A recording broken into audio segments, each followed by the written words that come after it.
अस्सलाम वालेकुम नाज़रीन, मैं मोहम्मद असलम हुसैन सियासत की खबरों में आप सबका इस्तकबाल करता हूँ। आज 8 दिसंबर 2023 है। इस्लामिक तारीख के हिसाब से आज 23 जमादी अव्वल 1445 हिजरी है। पेश है आज की कुछ अहम खबरें। कौमी दारकूमत दिल्ली में हवा का मियार आज जुम्मे की सुबह इंतहाई खराब जुमरे में दर्ज किया गया। मरकजी आलूदगी कंट्रोल बोर्ड के मुताबिक आज जुम्मे की सुबह दिल्ली के आनंद विहार में हवा का मियार का मजमूई इंडेक्स 374 रहा। एम्स और सफदरजंग अस्पताल, कालंदी गंज और अक्षरधाम के पास आज सुबह 7 बजे के करीब शहर में स्मोक छाया रहा। यहाँ भी एयर क्वालिटी इंडेक्स इंतहाई खराब जुमरे में रिकॉर्ड किया गया। कैंसर के मर्ज से लड़े मारूफ अदाकार जूनियर महमूद जुमे की अलग सुबह 67 साल की उम्र में इंतकाल कर गए। उन्होंने मुंबई में अपने घर में आखिरी सांस ली। 5 दिहाइयों पर मुहित अपने कैरियर में जूनियर महमूद ने 250 से ज्यादा फिल्मों में काम करके अपनी अदाकारी और कॉमेडी सलाहियतों का लोहा मनवाया। सिर्फ 2 हफ्ते कबल ये इत्तला सामने आई थी कि अदाकार स्टेज 4 कैंसर की जंग लड़ रहे थे। जुमेरात की रात इनकी तबीयत खराब हो गई, जिसके बाद इनका इंतकाल हो गया। जूनियर महमूद का असल नाम नईम सईद था।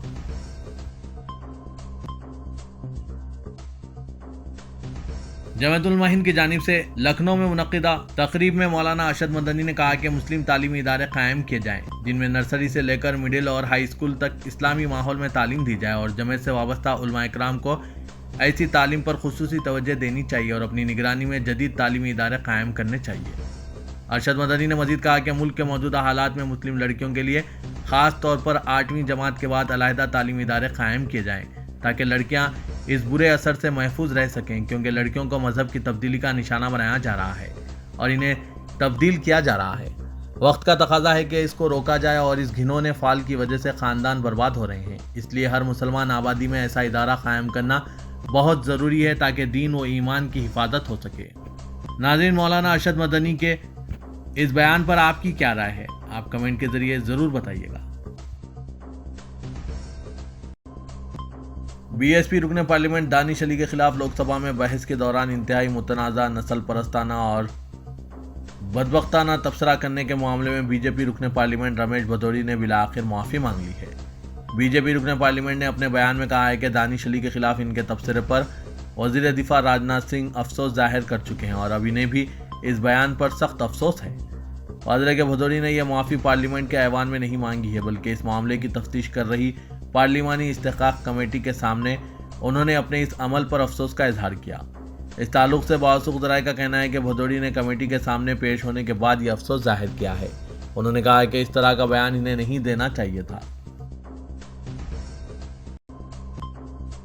मध्य प्रदेश, राजस्थान और छत्तीसगढ़ असेंबलियों के इंतखाबात में फतह के 4 दिनों बाद भी बीजेपी में इन रियासतों के वज़ीर आला के नामों पर कोई इत्तेफाक नहीं हो सका है।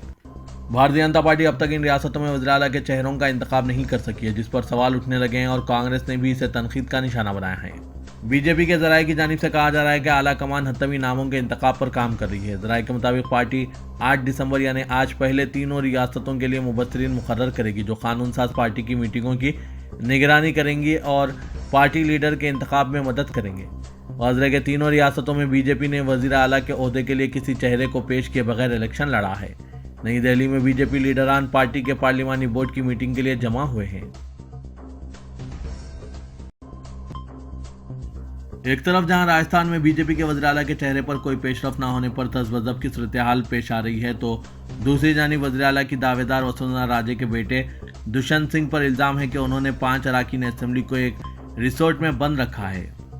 ये वाक़या गुज़िश्ता रात का बताया गया है। ऐसी भी इत्तलात है कि वसुंधरा कांग्रेस से भी राब्ते में है।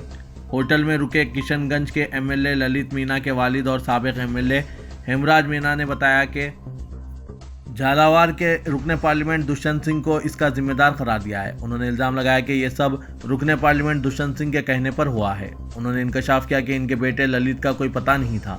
उन्होंने ललित मीणा से फ़ोन पर रब्ता करने की कोशिश की थी, फ़ोन बंद था। बाद में रिजोर्ट पहुंच गए, जहां उन्होंने मामले की इत्तला बीजेपी के रियासती सदर सीपी जोशी और राजस्थान इंचार्ज अरुण सिंह को दी। हेमराज ने इल्ज़ाम लगाया कि इस दौरान इंता के एमएलए कनवारी लाल मीणा ने इनसे झगड़ने की भी कोशिश की। बाद में वो किसी तरह अपने बेटे को ले आए। वहीं बीजेपी के रियासती सदर सीपी जोशी ने इसे पूरे मामले से लाइल्मी जाहिर की है। उन्होंने कहा कि इन्हें होटल में एमएलए के क़याम के बारे में कोई इत्तला नहीं है। 5 रियासतों के हालिया असेंबली नतायज के बाद इंडिया इत्तेहाद के इस्तेहकाम पर असरनो बहस शुरू हो गई है। बिलखुसूस मध्य प्रदेश के हालिया असेंबली इंतखाबात में कांग्रेस के साथ समाजवादी पार्टी का इत्तेहाद ना हो पाने का असर उत्तर प्रदेश में लोकसभा के आइंदा इंतखाबात पर भी पड़ने का वाज़ेह इशारा मिलना शुरू हो गया है। हालांकि कांग्रेस थोड़ी बैकफुट पर भी नजर आ रही है, तो इत्तेहादी जमातें, खासकर वो पार्टियां जिन्हें इलाकाई या रियासती पार्टी के तौर पर जाना जाता है, वो अब फ्रंट फुट पर हैं। शायद यही वजह है कि समाजवादी पार्टी के तर्जुमान फखरुल हसन चांद ने उत्तर प्रदेश में कांग्रेस को सिर्फ 2 सीटें देने की बात कहकर अपनी बार्गेनिंग की पोजीशन मुस्तहकम करने की कोशिश की है। समाजवादी पार्टी के सदर अखिलेश यादव पहले ही कई बार कह चुके हैं कि उत्तर प्रदेश में वो किसी पार्टी से सीटें नहीं मांगेंगे, बल्कि सीटें देंगे, यानी सीटों के बंटवारे में मर्जी इनकी चलेगी। समाजवादी पार्टी के तर्जुमान फखरुल हसन चांद ने उत्तर प्रदेश में कांग्रेस को लोकसभा की सिर्फ 2 सीटें देने का बयान देकर सियासी पारा चढ़ा दिया है। इनका कहना है कि कांग्रेस अपने गलत फैसलों की वजह से हार गई है। इंडिया इत्तेहाद का पैगाम कमजोर हुआ है, इसीलिए बीजेपी वक्त से पहले इलेक्शन करवाना चाहती है। कांग्रेस के प्रमोद तिवारी ने राज्यसभा में नफरत अंगेज तकरीर के कसूरवारों पर इलेक्शन लड़ने पर पाबंदी लगाए जाने का मुतालबा किया। ऐवान में वक्फे सिफर के दौरान तिवारी ने स्पीकर की इजाजत से उठाए गए मामलात के दौरान कहा कि नफरत अंगेज तकरीर के जरिए मुल्क का माहौल खराब करने की कोशिश की जा रही है। नफरत अंगेज तकरीर मुल्क के लिए संगीन खतरा है और इसे सियासत से बालातर होकर देखा जाना चाहिए। उन्होंने तजवीज़ पेश की कि नफरत अंगेज तकरीर के मुर्तकिब अफराद को इलेक्शन लड़ने से रोक दिया जाए और आईनी ओहदों पर फायज अफराद को इनके ओहदे से हटा दिया जाए। उन्होंने कहा कि मरकजी हुकूमत को इस सीमत में करारदाद पेश करके कानून बनाना चाहिए।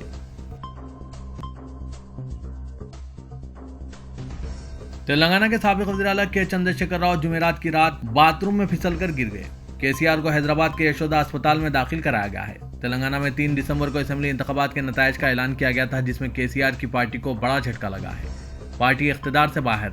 तेलंगाना में कांग्रेस को भारी अक्सरियत हासिल हुई। जराये के मुताबिक बीआरएस सरबराह केसीआर जख्मी हो गए हैं और इन्हें यशोदा अस्पताल में दाखिल कराया गया। वो जुमेरात की रात देर गए एरावली में अपने फार्म हाउस पर गिर गए। इन्हें यशोदा हॉस्पिटल में खुसूसी डॉक्टरों की टीम निगरानी कर रही है। तेलंगाना की तश्कील के 10 साल बाद कांग्रेस को इख्तिदार हासिल हुआ और रियासत के दूसरे चीफ मिनिस्टर के तौर पर ए रेवंत रेड्डी ने हलफ ले लिया। लाल बहादुर स्टेडियम में हजारों कारकुनों और हामियों की पुरजोश नारों के दरमियान गवर्नर डॉक्टर टी सौंदरराजन ने रेवंत रेड्डी को ओहदा राजदारी का हलफ दिलाया।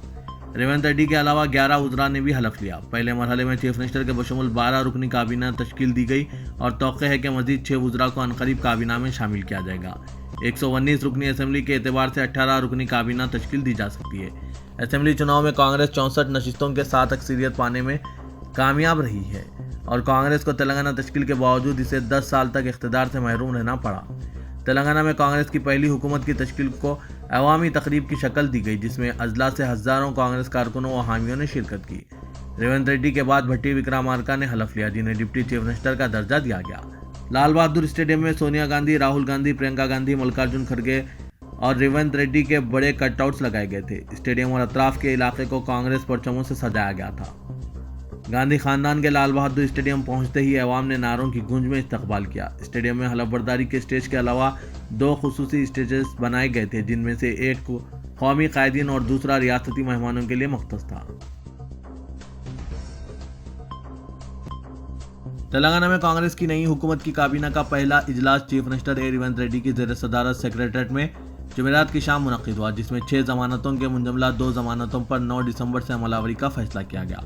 ये जमानतें रियासत भर में Telangana state road transport corporation की बसों में खवातीन के मुफ्त सफ़र और फीकस 10 लाख रुपए की मदद की आरोग्यश्री हेल्थ इंश्योरेंस स्कीम पर अमलावरी पर मुश्तमिल है। वज़रा डी श्रीधर बाबू और पूनम प्रभाकर ने चीफ मिनिस्टर रेवंत रेड्डी की ज़ेर सदारत मुनक्किदा काबीनी इजलास की रोदात से मीडिया के नुमाइंदों को वाकिफ करवाते हुए कहा कि बाकी 4 जमानतों पर अमलावरी के ताल्लुक से बादज़ां तफसीली तबादला ख्याल और मुशावरत की जाएगी। तामीन तमाम जमानतों पर 100 दिन के अंदर अमलावरी यकीनी बनाई जाएगी। इन वज़रा ने कहा कि चेयरपर्सन कांग्रेस पार्लिमानी पार्टी सोनिया गांधी की 9 दिसंबर हफ्ते को सालगिरह भी आ रही है, जिसकी मुनासिबत से इब्तिदा में 2 जमानतों पर अमलावरी शुरू कर दी जाएगी। दूसरी जमानतों के ताल्लुक से मुताल्लिका महकमों के सीनियर ओहदेदारों के साथ 10 दिसंबर को तबादला ख्याल किया जाएगा। डी श्रीधर बाबू और पूनम प्रभाकर ने कहा कि काबीना ने रियासत में माली मौक़िफ़ पर एक व्हाइट पेपर भी जारी करने का फैसला किया है, जो बेशरो हुकूमतों की आमदनी और अखराजात पर मुश्तमिल रहेगा। ये कहते हुए कि तमाम शोबों को 24 घंटे बरक़ी की सरबराही जारी रहेगी उन्होंने कहा कि सनती, ज़रई और घरेलू शोबे हुकूमत की अव्वलीन तरजीह रहेंगे। तेलंगाना के नवमुंतखब अरकान असम्बली की हलफ बर्दारी के लिए जल्द असम्बली इजलास तलब किया जाएगा। ज़राए के मुताबिक अरकान की हलफ बर्दारी के लिए मजलिस के रुकने असम्बली अकबरुद्दीन अवैसी को प्रोटम स्पीकर मुंतखब करने का फैसला किया गया। इस सिलसिले में वज़ीर आला रेवंत रेड्डी ने सदर मजलिस असदुद्दीन अवैसी से फ़ोन पर बात की और प्रोटम स्पीकर के फैसले से वाकिफ कराया। रेवंत रेड्डी ने असदुद्दीन अवैसी को तकरीब हलफ बर्दारी में शिरकत की दावत दी, जिस पर उन्होंने माजरत ख्वाही की, ताहम पुराने शहर की तरक्की के लिए इक़दामात का मशवरा दिया। प्रोटम स्पीकर के ओहदे पर सीनियर रुकन को मुंतखब किया जाता है। अकबरुद्दीन अवैसी असम्बली के लिए मुसलसिल 6 मरतबा मुंतखब हो चुके हैं। मौजूदा असम्बली में टेमला नागेश्वर राव, उत्तम कुमार रेड्डी और पोचाराम श्रीनिवास रेड्डी 6 मरतबा मुंतखब होने का रिकॉर्ड रखते हैं, लेकिन नागेश्वर राव और उत्तम कुमार रेड्डी काबीना में शामिल किए गए। पोचाराम श्रीनिवास रेड्डी का ताल्लुक BRS से है और वो गुज़िश्ता असम्बली में स्पीकर के ओहदे पर फायज थे। कांग्रेस ने प्रोटम स्पीकर के लिए अकबरुद्दीन अवैसी के नाम पर फैसला किया है, जिससे सदर मजलिस ने इत्तेफाक किया। असेंबली इजलास की तारीख तय होने के बाद गवर्नर सोंदराराजन राजभवन में प्रोटम स्पीकर को हलफ दिलाएंगी और वो असेंबली में 9 मुंतखब अरकान को हलफ दिलाएंगे।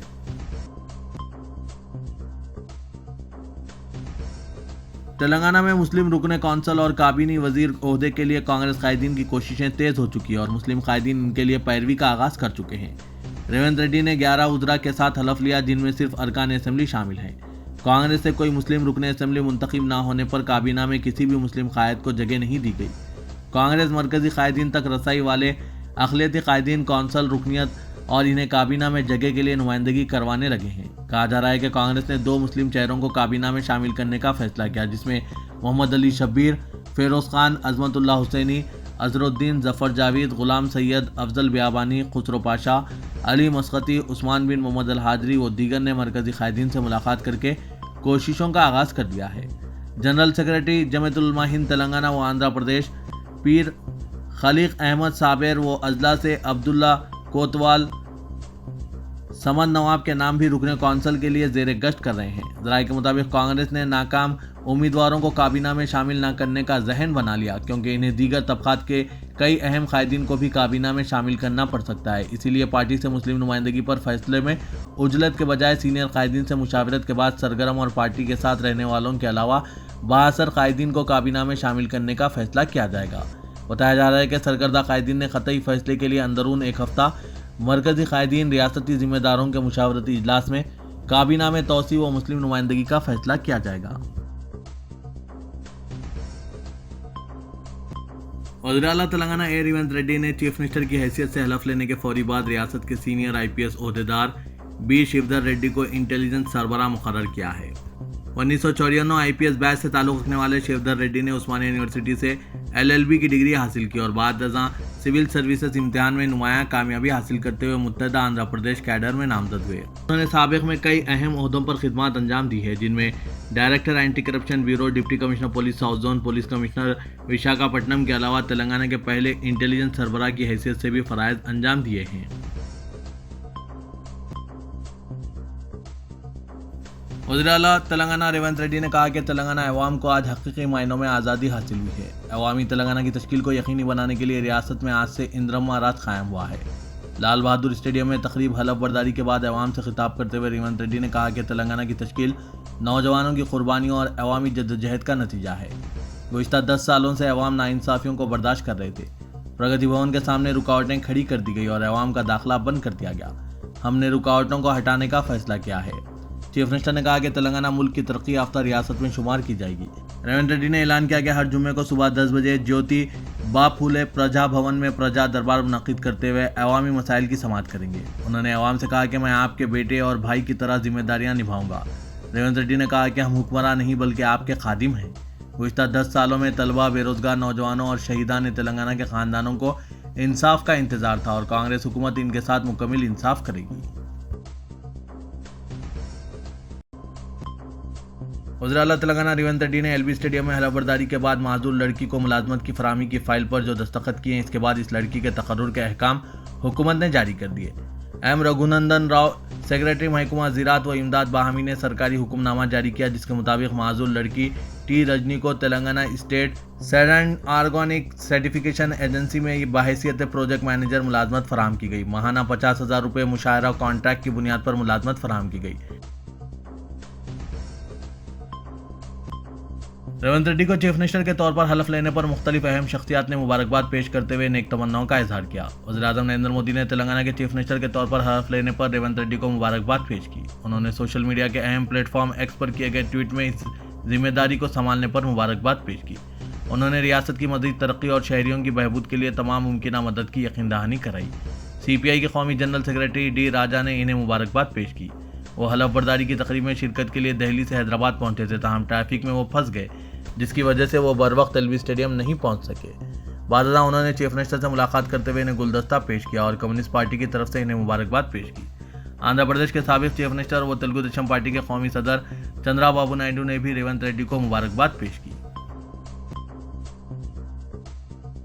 कायदे मजलिस मुकन्नना पार्टी और रुकन असम्बली चंदन गुट्टा अकबरुद्दीन अवैसी ने अपने हल्के के तमाम राय दहिंदों से इजहार तशक्कुर किया और कहा कि गुज़श्ता 6 मरतबा से राय दहिंदे इन पर एतमाद कर रहे हैं और इन्हें उम्मीद है कि आइंदा भी वक्त और हालात की नज़ाकत को महसूस करते हुए चंदन गुट्टा और हैदराबाद के लोग इत्तेहाद को मज़ीद मजबूत करेंगे।